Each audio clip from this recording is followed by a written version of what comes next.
بسم اللہ الرحمن الرحیم۔ السلام علیکم اسٹوڈنٹس، کلاس 9 اسلامیات کی بک ہے۔ آج ہمارا جو چیپٹر ہے جیم سیرت طیبہ کا حصہ ہے، یہ اس میں پارٹ 1 ہے۔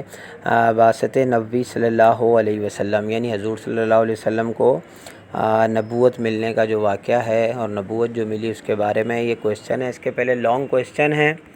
پہلا کویسچن ہے، بعثت نبوی پر مضمون تحریر کریں۔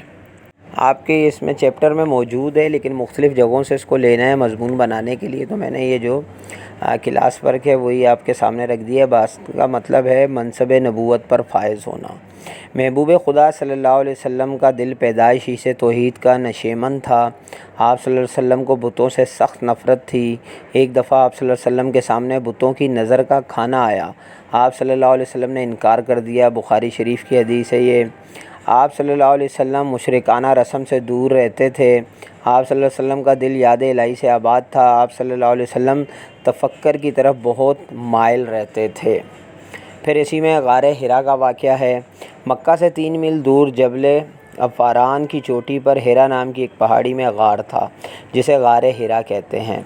نبی اکرم صلی اللہ علیہ وسلم اکثر غار حرا میں تشریف لے جاتے اور فکر میں کھو جاتے تھے اور اپنے طور پر اللہ کی عبادت کرتے تھے۔ آپ صلی اللہ علیہ وسلم پانی اور ستو ساتھ لے جاتے اور کئی دن قیام فرماتے ہیں۔ بخاری مسلم۔ تیسری ہیڈنگ ہے سچے خواب کا آنا۔ غار حرا میں آنے سے پہلے نبی اکرم صلی اللہ علیہ وسلم کو نور سحر کی طرح سچے خواب نظر آنے لگے۔ آپ صلی اللہ علیہ وسلم خواب میں جو دیکھتے عالم بیداری میں رونما ہو جاتا۔ آپ صلی اللہ علیہ وسلم کی پہلی 40 سالہ زندگی نبوت کا پیش خیمہ تھی۔ پہلی وحی آپ کے بک میں موجود ہے۔ اے نبی، اپنے پروردگار کا نام لے کر پڑھو، جس نے تمام کائنات کو پیدا کیا، جس نے انسان کو خون کی پھٹکی سے بنایا۔ پڑھو، اور تمہارا پروردگار بڑا کریم ہے، جس نے قلم کے ذریعے سے علم سکھایا، انسان کو وہ باتیں سکھائیں جس کا انہیں علم نہ تھا۔ آپ صلی اللہ علیہ وسلم نے ان آیات کو دہرایا تو فرشتہ واپس چلا گیا۔ وہ جبرائیل امین تھے۔ تمام انبیاء علیہ السلام پر وحی یہی لاتے تھے۔ آپ صلی اللہ علیہ وسلم نے جب گھر واپس آئے تو آپ صلی اللہ علیہ وسلم کی زوجہ حضرت خدیجہ رضی اللہ تعالیٰ عنہا نے آپ صلی اللہ علیہ وسلم کو ان الفاظ میں تسلی دی۔ یہ آپ کی اردو کی بک میں بھی موجود ہے، تسلی کے الفاظ۔ آپ صلی اللہ علیہ وسلم پریشان نہ ہوں، اللہ آپ صلی اللہ علیہ وسلم کا ساتھ کبھی نہیں چھوڑے گا۔ یہیں سے نبوت کا آغاز شروع اور وحی کا نزول شروع۔ آپ صلی اللہ علیہ وسلم کی نبوت آخری نبوت اور شریعت آخری شریعت ہے۔ کویسچن نمبر 2 ہے، بعثت نبوی سے قبل حالات عرب بیان کریں۔ تو یہ آپ کا پیج نمبر بک کا 112 یعنی 112 پہ جو ہے پورا یہ ٹاپک ہے، قبل حالات حضور صلی اللہ علیہ وسلم کی آمد سے قبل حالات عرب۔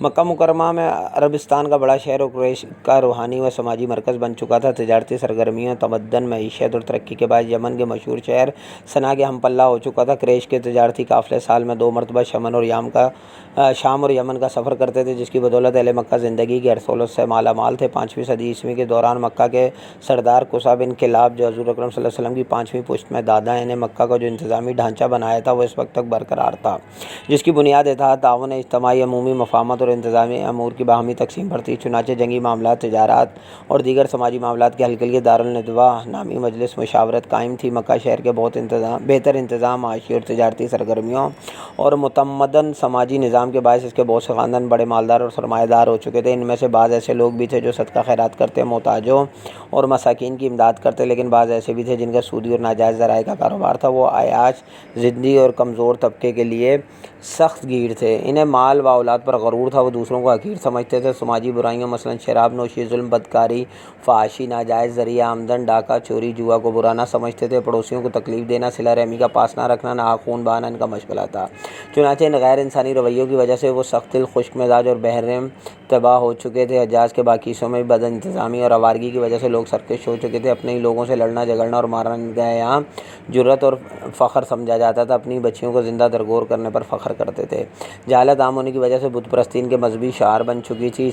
صرف خانہ کعبہ کے اندر ہی 360 بت رکھے ہوئے تھے۔ بعثت کے وقت جب آپ کریم صلی اللہ علیہ وسلم تشریف لائے تو دنیا کا حال یہ تھا کہ خشکی اور تری میں فساد برپا تھا۔ دنیا مذاہب اور عالم تہذیب و تمدن میں عقائد و اعمال میں خرابیاں پیدا ہو چکی تھیں۔ کویسچن نمبر 3 ہے، بعثت نبوی کے آثار بیان کریں۔ تو پیج نمبر آپ کا یہ جو ہے 1114 ہے۔ 1114 میں دیکھیں بعثت نبوی کے آثار۔ اعلان نبوت کے بعد اگر کوئی غارے کے عادت واقعہ کسی پیغمبر کے ہاتھ پر ظاہر ہوتی ہو تو اس کو معجزہ کہا جاتا ہے، جس کا مطلب یہ ہے کہ ایسا غیر معمولی واقعہ جو عمومی طریقے اور طرز نمودار نہ ہو اور کسی نبی کی بعثت کی طرف اشارہ کرتا ہو وہ نبوت کے آثار میں شمار ہوتا ہے۔ بعثت سے 6 برس قبل نبی اکرم صلی اللہ علیہ وسلم کو ایک روشنی اور چمک نظر آنے لگی تھی، جس کو دیکھ کر آپ کریم صلی اللہ علیہ وسلم بےحد مسرور ہوتے تھے۔ اس چمک اور روشنی میں کسی قسم کی آواز نہیں ہوا کرتی تھی۔ اللہ تعالیٰ کا قانون ہے کہ جب بھی کسی پیغمبر پر وحی کی شروعات ہوتی ہے تو سب سے پہلے انہیں سچے خواب دکھائے جاتے ہیں۔ بخاری شریف میں ام المومنین حضرت عائشہ رضی اللہ تعالیٰ عنہا سے مروی ہے کہ حضور اکرم صلی اللہ علیہ وسلم پر وحی کی ابتدا سچے خوابوں سے ہوئی، چنانچہ آپ کریم صلی اللہ علیہ وسلم رات کو جو بھی خواب دیکھتے وہ صبح کو روشنی کی طرح واضح اور سچا ہوتا تھا۔ حضور اکرم صلی اللہ علیہ وسلم جب مکہ مکرمہ کے راستوں سے گزرتے تو پتھروں اور درختوں سے آواز آتی ہے، السلام علیکم یا رسول اللہ، یا رسول اللہ، اے اللہ کے رسول آپ پر سلام ہو۔ جب آپ کریم صلی اللہ علیہ وسلم اپنے دائیں بائیں مڑ کر دیکھتے تو وہاں پر پتھروں اور درختوں کے علاوہ کچھ نہیں ہوتا تھا۔ آپ کریم صلی اللہ علیہ وسلم فرماتے ہیں کہ میں مکہ میں ایک پتھر کو پہچانتا ہوں جو بعثت سے پہلے مجھے سلام کیا کرتا تھا۔ صحیح مسلم کی یہ روایت ہے۔ یہاں تک آپ کا یہ آنسر ہے۔ اب آپ کے شارٹ کویشچن ہے۔ پہلا کویشچن ہے پہلی وحی کی آیات کا ترجمہ لکھیں، تو یہ آپ کی بک میں موجود ہے، پیج نمبر 114۔ اے نبی صلی اللہ علیہ وسلم اپنے پروردگار کا نام لے کر پڑھو جس نے تمام کائنات کو پیدا کیا، جس نے انسان کو خون کی پھٹکی سے بنایا۔ پڑھو اور تمہارا پروردگار بڑا کریم ہے جس نے قلم کے ذریعے سے علم سکھایا اور انسان کو وہ باتیں سکھائی جن کا اس کو علم نہ تھا۔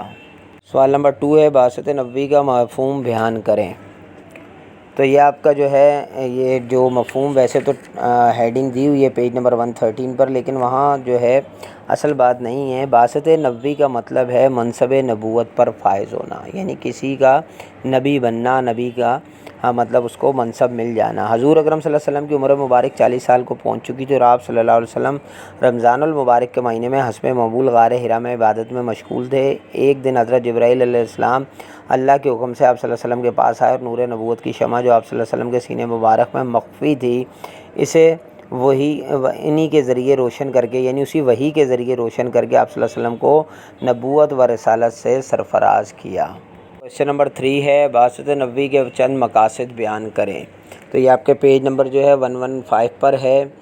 مقاصد لکھے ہوئے ہیں، تعلیم و تدریس، قرآن کریم کی پہلی وحی کے اندر پڑھنے اور قلم کا ذکر موجود ہے۔ پھر حضور اکرم صلی اللہ علیہ وسلم کی بعثت کے وقت اللہ تعالیٰ نے ان 4 نکات کو محور و مرکز قرار دیا۔